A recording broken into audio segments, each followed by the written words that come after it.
Water is vital to our national and economic security and should be protected. So it would be a no-brainer that you don't do business with a company enabling a genocide. The Nicosia District Local Government organization has just signed an MOU with Israel's national water company, Mekorot, focusing on water management, wastewater treatment and other water-related key areas. Mekorot is already involved in major desalination projects in Cyprus. Now, for those of you who have been following me for some time, you will remember that 2 years ago, in July 2024, I posted another video when Gilad Peled, director of the Ag Tech and Water sectors at the Israel Export Institute, visited Cyprus. You can find that video on my Instagram page. I noted then that the obvious attempt to present Israel's advanced water technologies in order to whitewash Israel at every level was sickening. We are nearing 3 years of ongoing genocide and war crimes, and nothing seems to have changed as to how far the government of Cyprus and local authorities would sell out every key strategic sector in their desperate attempt to bootlick an apartheid genocidal pariah state. So let's have a look at Mekorot's track record, shall we? For years, Israel's national water company, Mekorot, has faced accusations from Palestinian organizations, Israeli human rights groups like B'Tselem, international NGOs, UN experts and activists that it plays a central role in maintaining water apartheid in the occupied West Bank.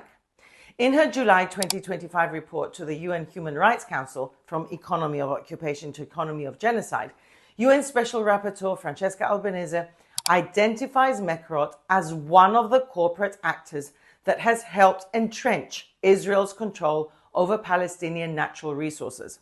Israel maintains control over the entire water system and allocates water unequally between Israelis and Palestinians. Albanese makes several specific findings. She states that Israel has forced Palestinians to purchase water extracted from aquifers located beneath occupied Palestinian territory. Palestinians are effectively required to buy back their own natural resources. Mekorot holds a monopoly over water supplied in the occupied Palestinian territory, creating structural dependence on the Israeli state-owned company.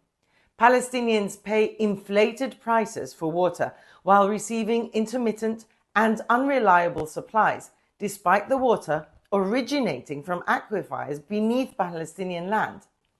On Gaza, Albanese notes that more than 97% of groundwater from the coastal aquifer is unfit for human consumption, leaving much of the population dependent on water supplied through Mekorot pipelines,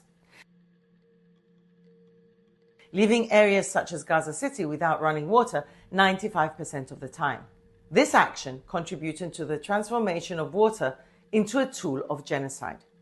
Let's also just remember that in the apartheid state's own words, according to Directive 158 of the Israeli army, Palestinians are not permitted to construct new water facilities without first obtaining the necessary permit from the Israeli military, which is virtually impossible to obtain. So essentially, they are prohibited from digging new wells, installing pumps, or deepening existing wells. In addition to being denied access to the Jordan River, they are also barred from accessing fresh water sources.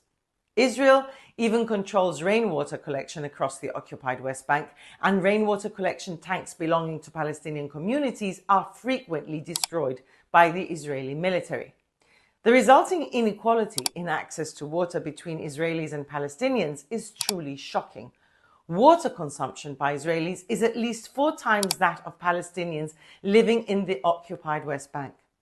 Corporations maintaining commercial relationships with entities such as Mekorot risk becoming complicit in serious international crimes if they continue those relationships despite well-documented human rights violations.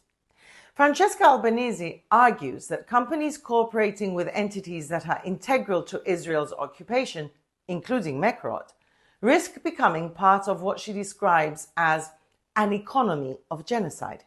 She concludes, any investment sustains a system of serious international crimes and recommends that corporate relations with Israel must cease until the occupation and apartheid end.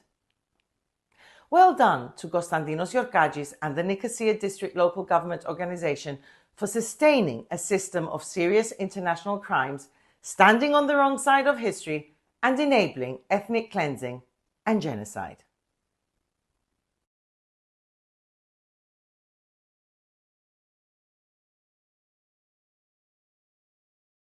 And there is one right here, just about 50 meters away from the Palestinian community. But there is a catch. The water well is surrounded by barbed wire. It was drilled by the Israeli company Mekorot, and the water does not go to this Palestinian community. In fact, the Palestinians cannot even buy this water.